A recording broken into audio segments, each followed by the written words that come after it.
Bueno. Bueno, entonces vamos a comenzar este bloque de tumores cerebrales, pues obviamente hablando de medulloblastoma, que es el tumor cerebral maligno más común en la infancia. El medulloblastoma representa más o menos el 20% de todos los tumores cerebrales en niños, pero de los tumores malignos es más o menos el 60% en total. Pertenece al grupo de los tumores embrionarios, todos son siempre de grado 4 de la OMS, es decir, el máximo grado de proliferación y de agresividad desde el punto de vista histológico. Es un tumor que se ha descrito desde hace muchísimas décadas, pero ha habido un conocimiento creciente de esta enfermedad desde el punto de vista de las bases moleculares y biológicas, especialmente en la última década. Como bien es sabido, el tratamiento exitoso de esta enfermedad requiere un abordaje multimodal que en general involucra la cirugía, la radioterapia en muchos de los casos y la quimioterapia en todos los pacientes. Clásicamente se han descrito dos grupos de riesgo, los pacientes de riesgo alto y los pacientes de riesgo bajo, por una serie de variables que también están establecidas como valor pronóstico desde hace mucho tiempo, como son la edad, en general menor de 5 años, pero especialmente los menores de 3 años, pues que son un grupo que tiene un comportamiento biológico y clínico mucho más agresivo, la histología, conociéndose pues que la histología desmoplásica tiene mejor pronóstico, mientras que la clásica tiene un pronóstico intermedio y la anaplásica mucho más agresiva, la presencia o ausencia de metástasis, obviamente teniendo metástasis un mayor grado de agresividad y peor pronóstico, la magnitud de la resección reconociéndose como una resección completa o por lo menos una resección con un residuo tumoral menor a 1.5 centímetros como variable de mejor pronóstico, y ya el tema de la clasificación por subgrupos moleculares, que ha venido cogiendo fuerza pues en la última década, también se ha establecido como variable pronóstica. Como la mayoría sabemos, pues se han descrito varios subgrupos moleculares, el subgrupo Wingless, el subgrupo Sonic Hedgehog y el subgrupo no Wingless no Sonic, que también se conoce como grupo 3 y grupo 4, que tienen comportamientos clínicos bien particulares. En Colombia no existe una guía nacional del gobierno establecida para esta entidad, pero hay unas guías que han sido propuestas por la CHOP en los últimos años, que obviamente pues son a uso y a criterio pues de cada centro. La guía precedente a la que tenemos actualmente era la guía que se planteó en el 2016, que proponía como edad de corte para definir en los grupos de riesgo los 3 años. Para pacientes mayores de 3 años, el abordaje propuesto era obviamente la cirugía con una máxima resección posible desde que fuera seguro y viable hacerlo. Inicialmente se omitía la radioterapia y los pacientes pasaban a un esquema de quimioterapia basado en el protocolo HIT, que incluía pues los medicamentos que se conoce que son más activos en esta enfermedad, como son la ciclofosfamida, la vincristina, las dosis altas de metotrexate, y como piedra angular de este protocolo se proponía la aplicación de metotrexate intraventricular. Solamente se proponía uso de radioterapia en pacientes que quedaran con un tumor residual después del protocolo de quimioterapia, o que hubiera evidencia pues, de progresión o recaídas. Posiblemente se entraba a considerar la necesidad de hacerla. Para los pacientes mayores, qué pena que me quedo, mayores de 3 años, entonces estos pacientes sí se proponía el esquema de manejo estándar con cirugía seguido de radioterapia. En los de bajo riesgo, la dosis estándar de 23.4 Gray con refuerzo al lecho hasta 54, y en los de alto riesgo, radioterapia, obviamente estamos hablando de cráneo espinal en todos, en este subgrupo de riesgo alto, hasta 36 Gray con refuerzo hasta 54 en el lecho. Todos debían recibir vincristina semanal concomitante y posteriormente pasaban a una fase de quimioterapia adyuvante, en quienes los pacientes de bajo riesgo recibían 6 ciclos y los pacientes de riesgo alto recibían hasta 10 ciclos. Posteriormente se propuso una guía pues, en el 2022, en la que todo un grupo grande pues, de colegas a nivel nacional, con el apoyo y la asesoría de neurooncólogas, la doctora Diana Osorio, la doctora Fonseca, se trabajó en esta guía y se propuso desde el año pasado el protocolo ACHOP 2022 para medulloblastoma y para tumores embrionarios del sistema nervioso central. En esta guía se propuso subir la edad de corte para clasificar los grupos de riesgo a 5 años, esto con la finalidad de tratar de ahorrar o omitir un poco el uso de la radioterapia, obviamente con sus consecuentes efectos lesivos a nivel cerebral para este grupo de niños tan chiquitos que son los menores de 5 años. Entonces, en esta guía quedó propuesto que para los pacientes de mayores de 5 años recibirán también la cirugía, posteriormente pasarán a radioterapia, realmente las dosis propuestas en los grupos es igual, y el esquema de quimioterapia posterior a la radioterapia para ambos grupos quedó como 6 ciclos con los medicamentos que están mencionados aquí, con la omisión del etopósido.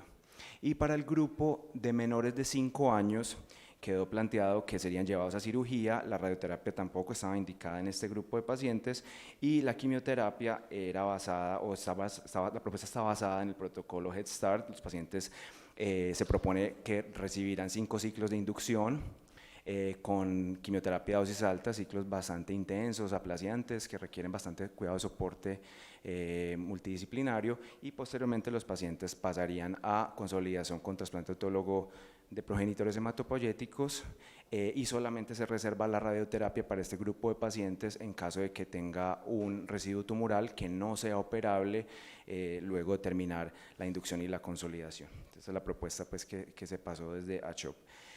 Entonces vamos a analizar un poquito los datos. De toda la cohorte tenemos que los pacientes con tumores cerebrales son 843, de este grupo los pacientes con tumores en cerebelo son 222 y los que quedaron clasificados como medulloblastoma son 171, que es los pacientes que se entraron pues, a analizar.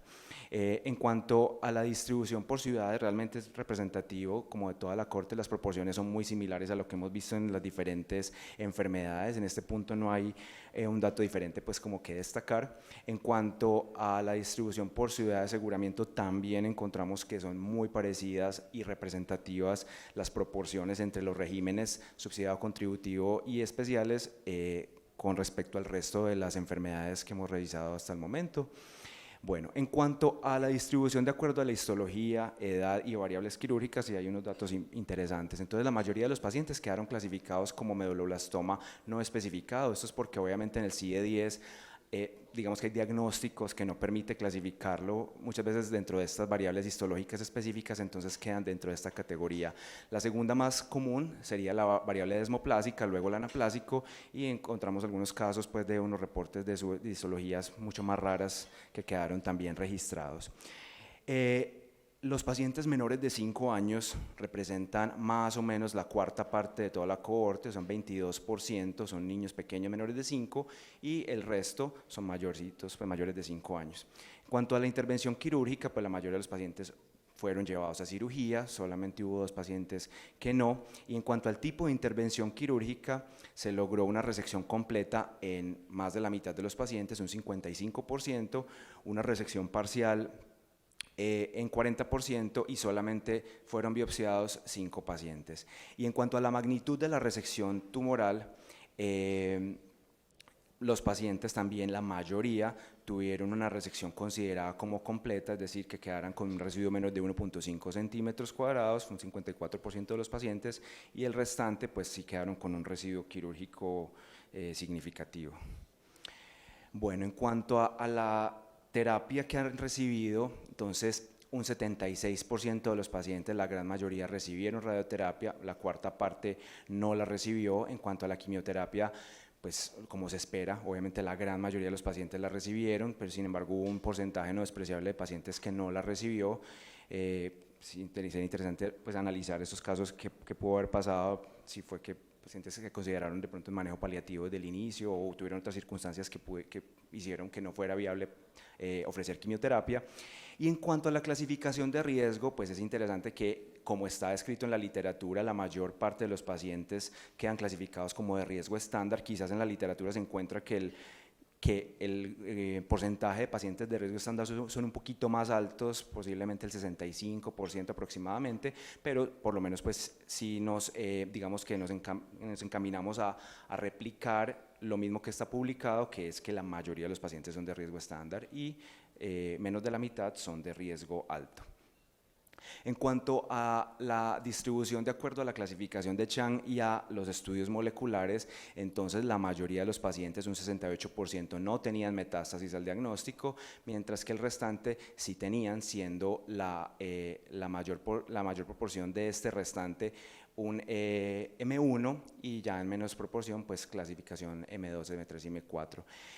En cuanto a estudios moleculares, pues esto es importante también resaltarlo porque es algo en lo que todavía hay campo para trabajar. La mayor parte de los pacientes no se les realizaron estudios moleculares, solamente un 12% de los pacientes se les hizo estudio molecular, que es un esfuerzo que obviamente vale la pena seguir insistiendo y trabajando y creando la necesidad de hacerlo, no solo por la importancia pronóstica, sino porque pues evidentemente este es el campo donde se está haciendo el desarrollo de estudios en cuanto a medicamentos dirigidos o terapias blanco.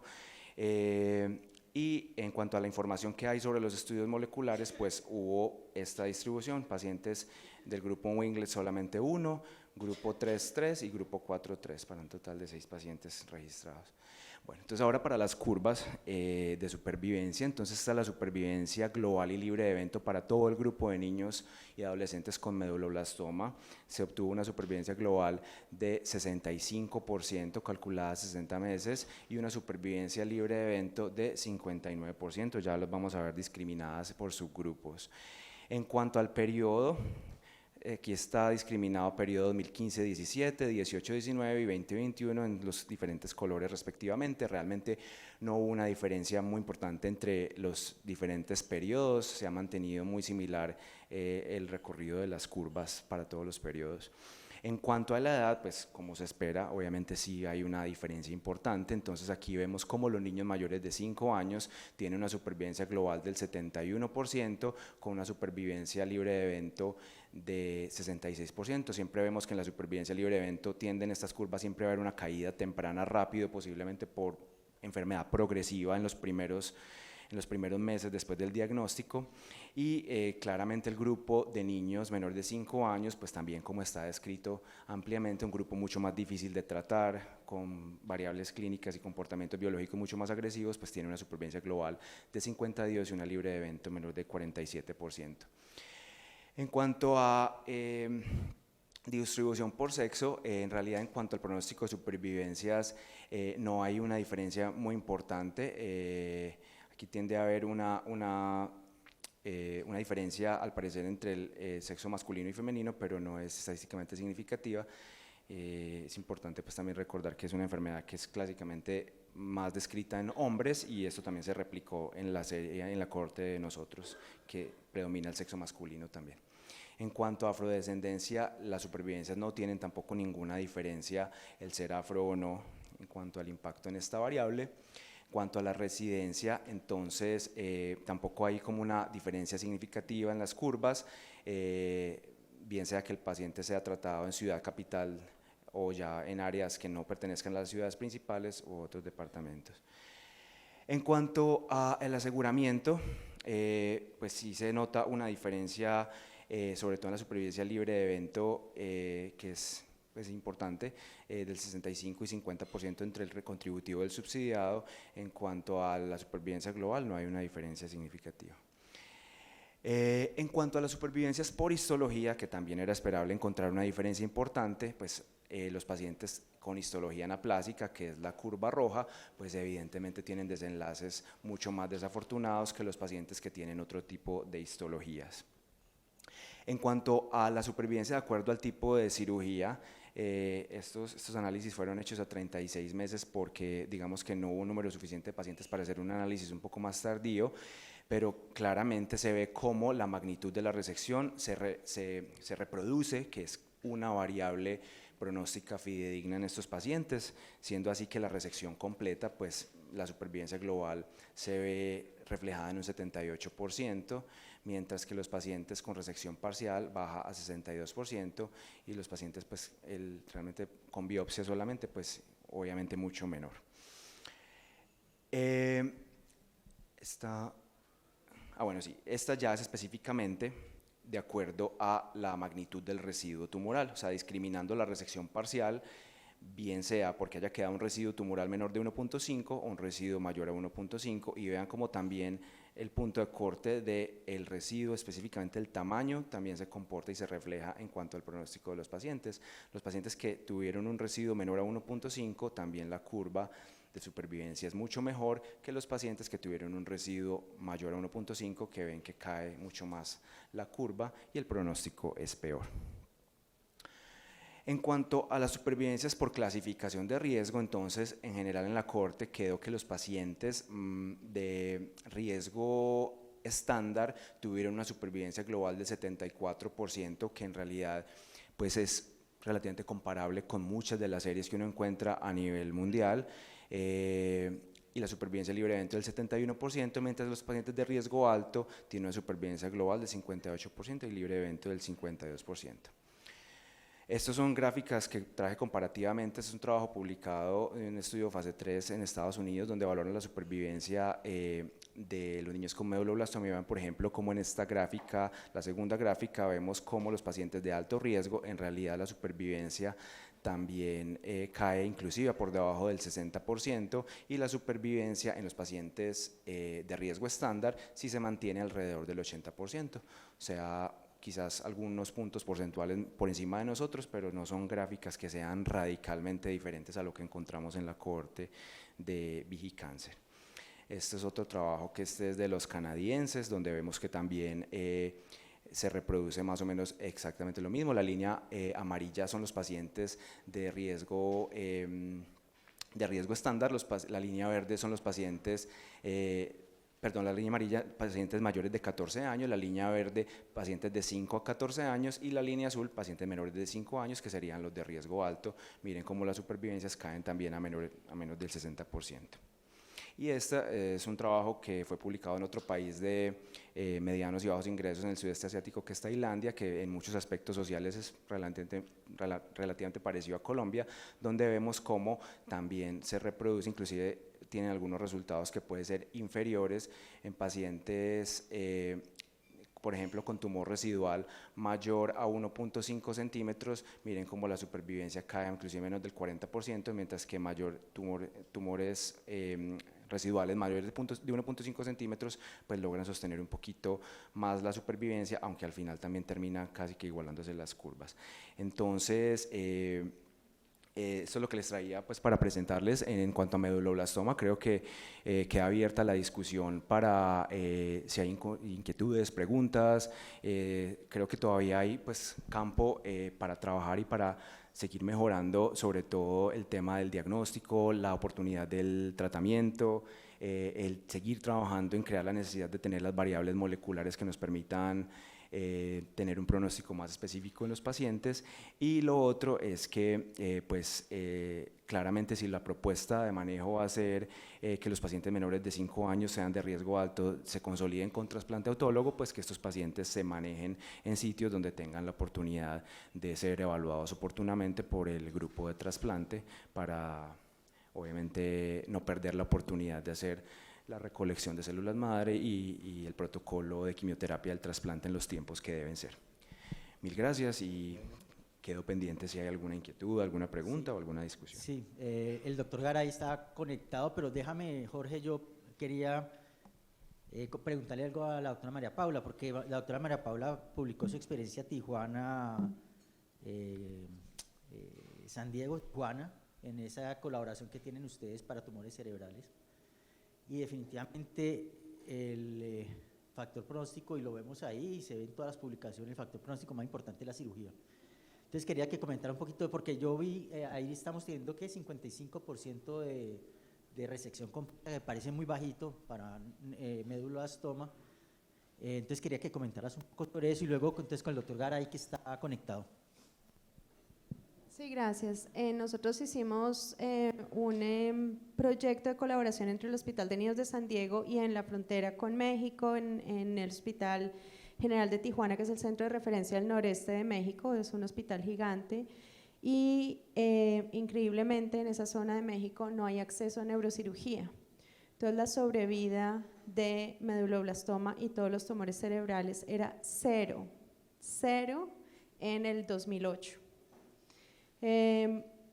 Y eso nos mostró que lo más importante era la cirugía. Entonces lo que hicimos es que los niños vienen al Hospital de Niños de San Diego, les hacemos la cirugía y regresan al hospital en Tijuana, donde les apoyamos a desarrollar protocolos adaptados a la situación local donde no tienen acceso a trasplante autólogo, y creamos 2 protocolos, uno de medulloblastoma de alto riesgo y uno de medulloblastoma de bajo riesgo, solo con quimioterapia y radioterapia. La sobrevida aumentó de 0 al 52% en 8 años, del 2010 al 2018, que fue un aumento pues impresionante en 8 años de un 50%. Y ahorita estamos haciendo los análisis de la siguiente fase y la sobrevida sigue aumentando lentamente. Entonces, creo el factor pronóstico más importante que encontramos es la resección completa. Fue el factor más importante.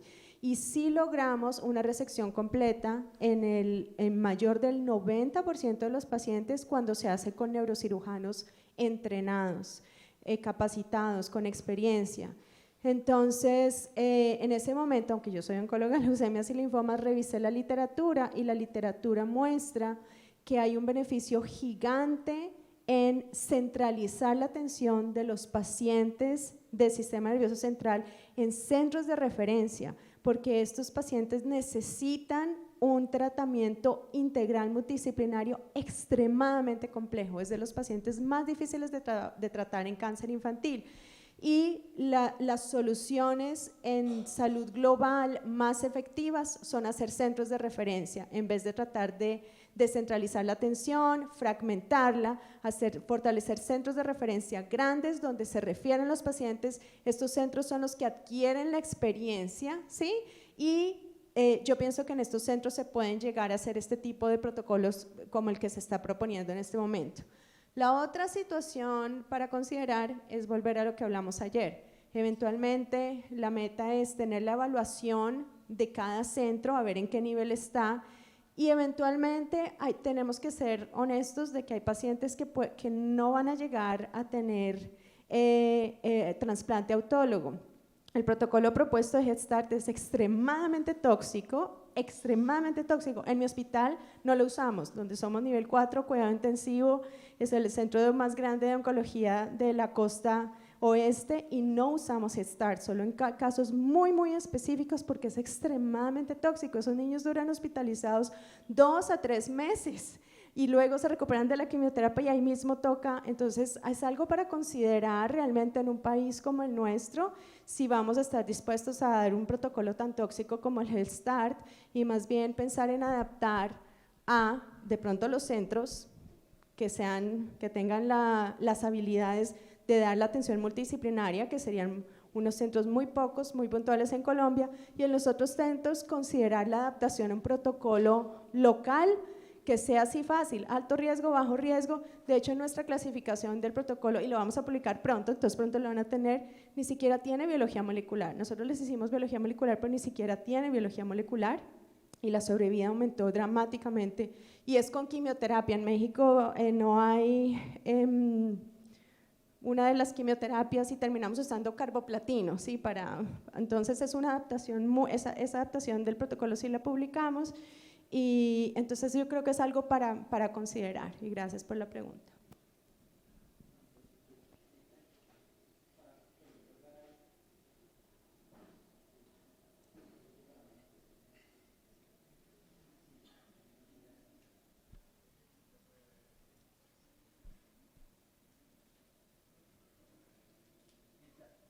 Mientras conectan al doctor Garay, yo sí quería hacer un comentario. Nosotros, este protocolo de medulloblastoma que ya comenzó en el país, en algunos centros, desde el punto de vista de eficacia, nosotros lo estamos siguiendo relativamente cercano, porque sí nos preocupa mucho la toxicidad, y de hecho, antes de ACHOP tuvimos una alarma que ya tuvimos un paciente muerto y llevamos apenas como 5 incluidos, lo cual hace una mortalidad muy alta.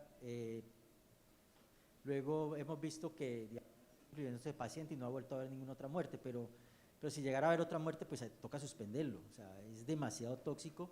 La experiencia que tenemos nosotros en la clínica Panaco es de una toxicidad absurda, y tenemos todo, pero son pacientes que, inclusive yo no estoy hablando del trasplante, antes del trasplante hacen unas toxicidades increíbles, y el trasplante es de los más tóxicos que a mí me ha tocado. Usa unas dosis de tiotepa realmente demasiado altas, es casi que el cuádruple de lo que utilizan los adultos en tumores cerebrales. Ellos utilizan 10 miligramos por kilo, nosotros estamos usando 30, si no estoy mal, tres veces usan los adultos. Es una toxicidad realmente muy difícil de manejar, es un protocolo muy difícil. Entonces yo no sé si estamos en condiciones de eso. Igual yo no estoy aquí para omitir un juicio de valor, y además yo no trabajo con tumores cerebrales, eso lo definirán los expertos que trabajan. Está Edgar Cabrera, yo lo vi por acá, no está al otro lado. Bueno, está Edgar, Carlos estaba en ese protocolo, no, Carlos Narváez. Entonces, apenas nosotros, si tenemos otra señal de riesgo, otra muerte o algo así, creo que nos toca separar y sentarnos a revisar un poco. Jimena. Carlos quiere decir algo. Mientras que le llega el micrófono a Carlos, solo quiero recalcar el valor de Vigicáncer para evaluar los protocolos, y los datos son los que nos van a decir seguimos o nos movemos o adaptamos, ¿no? Entonces, Sí, claro. gracias por eso. Gracias, Vigicáncer. Sí, y en la medida de lo posible, pues en la que podamos simplificar las cosas, y es eso, adaptarnos a nuestras condiciones. Existen, sabemos, otras estrategias de tratamiento, la que teníamos en el HOP 2016, o sea, el protocolo no es como una camisa de fuerza, idealmente debemos hacer todo lo mismo, pero sabemos que en muchos centros no se puede hacer todo, y que la toxicidad de ese protocolo puede ser muy alta, como ustedes lo han dicho. La otra opción del protocolo alemán que nos mencionaba Federico, pues es, por ejemplo, para los niños que son, lo hablábamos ahora, Alejandra, los menores de 3 años, que son pacientes de alto riesgo solo por la edad, ¿sí? Esos pacientes de pronto ser tan agresivos como llevarlos a una quimioterapia de tan altas dosis como el Head Start y el trasplante autólogo después puede ser muy tóxico y con muertes por el tratamiento muy altas. Y este protocolo alemán que tiene la administración intraventricular de Methotrexate puede ser es una alternativa menos tóxica para un paciente bueno, incluso existen estudios que hablan de pacientes de muy bajo riesgo que podrían no tratarse nunca con radioterapia, solo quimioterapia y la cirugía. Entonces esa es una alternativa que yo creo que no debemos descartar del todo en el país. Gracias, Carlos. No sé, Jimena quería decir algo, ¿no? ¿Ya está conectado, doctor? Por favor, el doctor Garay, ¿sí puede hablar? ¿Sí lo vimos? Buenos días, ¿me escuchan? Buenos días. ¿Será que está hablando y no? Sí, buenos días. Hola, buenos días, te oímos muy bajito. ¿Puedes aumentar el volumen o acercarte al micrófono? ¿O nosotros aumentar el volumen? Buenos días, ¿me escuchan? Eso, perfecto.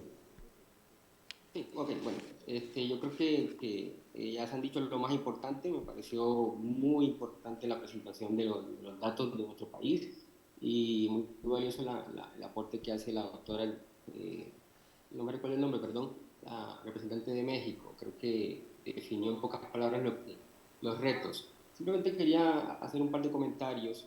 Creo que la idea en países como el nuestro es, bueno, intentar homologarnos a lo que están haciendo los países en vía de desarrollo.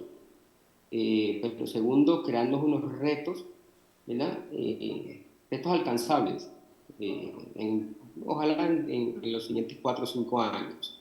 Entonces voy a permitirme los siguientes 2 minutos hacer un par de comentarios. Entonces, ya para todos es sabido, ¿verdad?, que el medulloblastoma es el tumor más frecuente del sistema nervioso central en niños, y así como la leucemia es la entidad trazadora para caracterizar todas las actividades o el conjunto de actividades que de forma organizada se orientan hacia mejorar las tasas de sobrevida de la leucemia, el medulloblastoma debe serlo también, ¿verdad?, porque prácticamente es casi la segunda o la tercera causa de cáncer en niños. Entonces, en los últimos años, el avance en cuanto a la evaluación genética molecular ha identificado ya 2 grupos que todos sabemos, ¿ya?, con características clínicas, radiológicas y pronósticas muy definidas, y con una supervivencia variable que todos conocemos entre los subgrupos. Desafortunadamente, aparte de unos pocos ensayos clínicos disponibles en la actualidad, la estratificación de riesgo y el tratamiento de medulloblastoma todavía se basan en la edad, el grado de restricción y la presencia o ausencia de metástasis, que es básicamente en lo que nosotros basamos nuestros protocolos. Pero el tratamiento de medulloblastoma en nuestros países, con recursos limitados, representa un gran desafío. Manejar medulloblastoma es muy complejo en nuestros países. En concreto, nos encontramos con retrasos en el diagnóstico, retrasos en el tratamiento, y una cosa bien importante que dijo, retomo lo que dijo la doctora representante de México, la falta de experiencia neuroquirúrgica pediátrica. Y todas esas son variables, ¿verdad?, que comprometen la supervivencia de nuestros niños, en nuestro país específicamente, ¿verdad? Lo otro importante que quiero resaltar es que en la mayoría de las ciudades donde nosotros tratamos medulloblastoma, faltan servicios ambulatorios de rehabilitación que afectan negativamente la calidad de vida de nuestros niños, niños que terminan con problemas de cognición, audición y crecimiento, ¿verdad? Otra cosa que quiero resaltar es que hay limitados informes de resultados de tratamiento de medulloblastoma en nuestros países. Tenemos curvas de sobrevida como las que acabamos de mostrar, etcétera, ¿verdad? Pero estudios sólidos sobre informes de resultados aún nos faltan. Y los pocos que tenemos muestran unos resultados relativamente bajos comparativamente con países en desarrollo, ¿verdad? Y si uno mira definitivamente los estudios, se da cuenta que la sobrevida baja en los países como el nuestro, básicamente por, si se permite la palabra, inconsistencias en la ejecución de los esquemas de quimioterapia y de radioterapia y la cirugía, ¿verdad? Lo otro importante es que la idea es en los siguientes años poder hacer estudios que además incorporen los subgrupos. Sobre todo porque si chequeamos la reciente clasificación del 2021 de la OMS sobre los tumores del sistema nervioso central, ellos hacen una robusta estratificación molecular de medulloblastoma y poder avanzar más allá de la clasificación morfológica que tenemos actualmente en nuestro país se representa un gran reto y un gran salto, pero hay que darlo. Es un desafío por los siguientes años, ¿verdad? Y si miramos detenidamente también lo que estamos haciendo con la adaptación del protocolo COG, el 0332, ¿verdad?, que hacemos en nuestros países, chequeamos cómo ellos, con los resultados publicados ya, con los resultados parcialmente publicados, ellos hacen hincapié en una necesidad urgente de desarrollar una subagrupación del medulloblastoma, ¿verdad? Pero intentar utilizar métodos que sean de bajo costo, confiables, reproducibles y con rápidos resultados. Ese es otro desafío.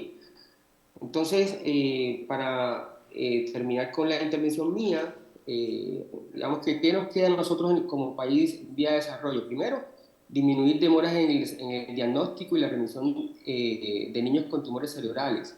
Tratar de centralizar estos niños a centros que en los próximos años se clasifiquen como centros de excelencia para manejo de tumores cerebrales.